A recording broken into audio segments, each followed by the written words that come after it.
Megan, I'm really excited to be with you today. We get to have our closing conversation about your second year in BITSA, the induction process for you, your Inquiry 1 and Inquiry 2. We get to do some planning for the colloquium that'll be held in a couple of weeks. So let's take a few minutes and just talk about the process for you this second year. Okay. Tell me some of the things that you feel like you've grown as a professional educator. I think definitely learning to go with the flow and not be so nervous about keeping up with what other teachers are doing, and really trusting my instinct, trusting that I'm teaching what I need to teach to my students, and knowing that my group of students could be different, they are different from other people's students. And so to plan with a group is really important, so that you're not reinventing the wheel for yourself, but also taking those plans with a grain of salt and knowing that it's okay to take an extra day on something or move ahead if your students don't need that extra day that someone else has planned. That's a big thing that I've learned so far. Also, again, especially from my Inquiry 1 and 2 from this year, I've learned that student engagement is so key. And that was your Inquiry 1? That was my Inquiry 1. We were looking into how to keep students engaged and how to really hit different learning styles. And what have you learned from that process? I know you were using the whole brain teaching, and I was able to observe that. It was really exciting. The kids were very engaged. What have you done with that throughout the rest of the year? Yeah, at the beginning of the year when I first started it, the kids loved it. I was working with 6th graders primarily with the whole brain teaching, and so they were new 6th graders and still a bit elementary in their excitement for school. And since the year has progressed, they're a little bit more middle school attitude kind of thing, and it's exhausting to try to keep up the whole brain teaching. It's very well worth it, but it's a tiring way to teach every day with that kind of excitement and that kind of vigor. What parts of it do you think that you continue to use that help you with your day-to-day teaching, that help you keep the kids engaged? Yeah, and that's the thing that I've learned really, is that I can't go all out every day. That I do need to just pick and choose, and there are some lessons where it's something brand new and it's a really important concept that I pull in every little piece of whole brain teaching that I know, and I apply it to excite the kids and really drive home the point that this is an important idea that I'm teaching. But on my day-to-day, I use a lot of the Class Yes to get their attention. I use a lot of Teach OK for them to be, Teach OK is kind of a think, pair, share strategy. So it's almost a management. Definitely. It's help with your classroom management. Well, yeah. Procedures, the structures within your classroom. Yeah, I mean, the Class Yes is definitely management based. The Teach OK is nice because kids get to talk with their peers, and then we can share as a group. So for your students, I've heard you say things about helping them to be engaged. So through the inquiry process, especially number 1, the engagement piece was something that you worked on. We've talked a lot about assessment and you doing some checks for understanding. How do you think your students have benefited from you going through the induction process and this Inquiry 1 and 2? I think BITSA really gives you a good chance to dive into certain aspects of your teaching profession, of certain details within your class makeup. That you wouldn't necessarily make time for normally. Of course, we can all say we don't have the time for those things, but if you make time for priorities, you know, they happen. And so BITSA is a nice motivator to really dig deeper and get some good information to help you grow as an educator.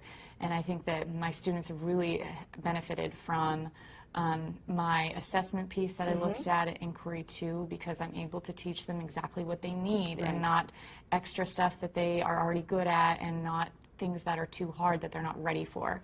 And then, of course, with the whole brain teaching, it's really added this new spice and excitement to math, because a lot of kids aren't excited about math by the time they get to me in 6th and 7th grade. They already have preconceived notions of whether or not they're good or bad at math. And so to add that extra piece of excitement is important for them to learn to enjoy my classroom, and hopefully that learning to like math as well.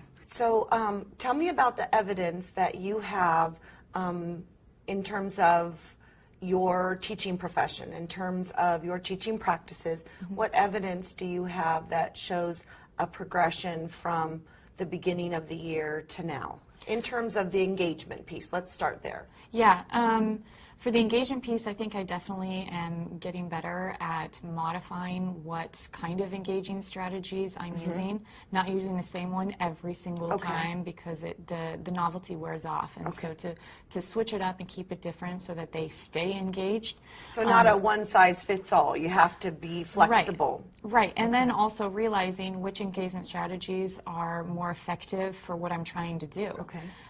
So if it's something that I really need to know how each individual student is doing, I'll pick a different piece rather than do I need to know where the class is as a whole? Do I need to know where certain groups are?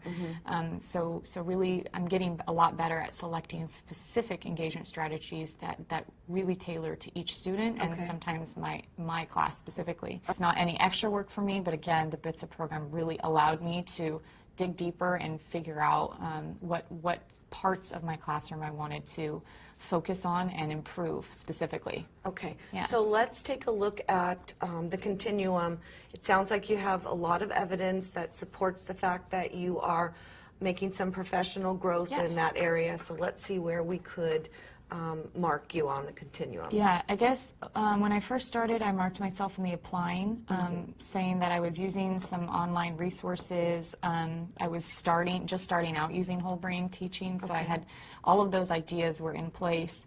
And I think now I could definitely be considered in the integrating column just because I am able to use that broad range of strategies and resources to be able to engage my students, and each lesson is a little bit different. Okay, so the evidence would be then your continuous use of the whole brain teaching, modifying that to meet the needs of your students, using the strategies from that and other resources. I know you've done some work online with reading some articles about student engagement. So we're gonna mark that you have began to use many strategies for engaging your students so that they can meet their individual learning goals. Yeah. Okay. Right. Okay, so we're going to move away from marking the continuum, and we get to have a really good conversation about your colloquium. And we're going to talk a little bit about the year and you planning for the colloquium, which is the opportunity for you to celebrate all the hard work that you've done. Sounds good. Tell me what you've learned about yourself as a teacher. Wow. I've learned a lot. I've learned a lot about patience, and I've learned a lot about trusting my instinct and trusting, again, that, you know, what I need to do for my students is okay, and learning to take my time on things that really matter. I've learned a lot about what I can and can't do, what I am and am not capable of, you know, what... you know, with the whole brain teaching, it's a great strategy, and there are some days I walk in and I just can't do that level of excitement, you know, I don't have it in me. And so to learn how to modify the whole brain teaching and still have those structures in place for kids every day, but yet not kill myself over all of those details of whole brain teaching has been a really important learning strategy for me, or learning experience for me. And learning how to use assessment. Last year, I gave all the benchmarks, I gave all the tests, All the I standard graded them. tests everyone else was giving. Yep, I put them all in the grade book, I handed the test back, that whole thing. I never once looked at the assessment and really picked apart what do my kids understand and what don't they understand. It feels good. I mean, it makes me feel more confident about my professional decisions as an educator, but it's an everyday thing. You know, it's much easier to just grade the test, throw it in the grade book, and move on. But, you know, to really look at that assessment and figure out what my students need is an ongoing, everyday. Assessment could be very general, very informal, and it could be very formal. And so bouncing back and forth between those so students don't get overwhelmed or you know, bored with all of that has been a really important piece for me to learn. Good. How do you think your students have benefited from that? Where you've taken the opportunity to look more at what they know, what they still need to know. how do you think you've helped your students with your learning growth? I think definitely being able to teach exactly what they need has helped them. It's helped the higher kids not get bored so quickly, and it's helped the lower kids get that support that they need. So in your next few years of teaching, it sounds like you have a plan of how to help your students. You're not, stuck in a rut and always going to do the same thing. Yeah. It sounds like you're ready to look into some other strategies, maybe do some more reading about things that you can do to make kids more responsible for their learning. Yeah. And you continue to be a professional educator and developing yourself, not, I'm done with induction, so I don't need to continue to look Right. at things.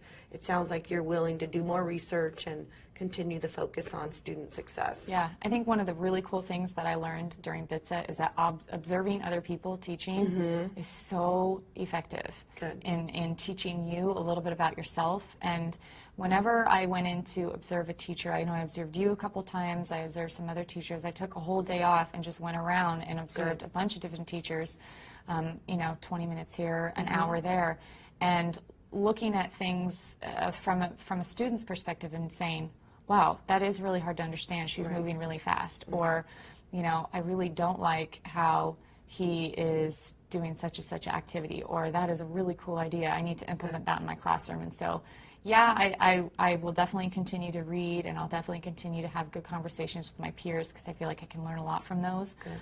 But I think one thing I really want to make time for is observing. In a couple weeks, we get to go to the colloquium. It'll be a time for us to celebrate the process, celebrate your completion of your induction program. If you had to take like one piece of evidence with you to sort of sum up the whole the whole 2 years of the induction program, what do you think you might want to bring with you? To keep that enthusiasm for learning and to be a good role model and show your students that you are also learning, you are also reading and also working on learning other things just like they are. Well, I've really enjoyed working with you for Yeah. the last couple of years. I know we'll continue to touch base with each other and stay in touch. Anytime you have a question or concern, something's not working out for you, or you just want to share something wonderful that's happened, please let's stay in touch. Sounds good. Okay, thanks. All right.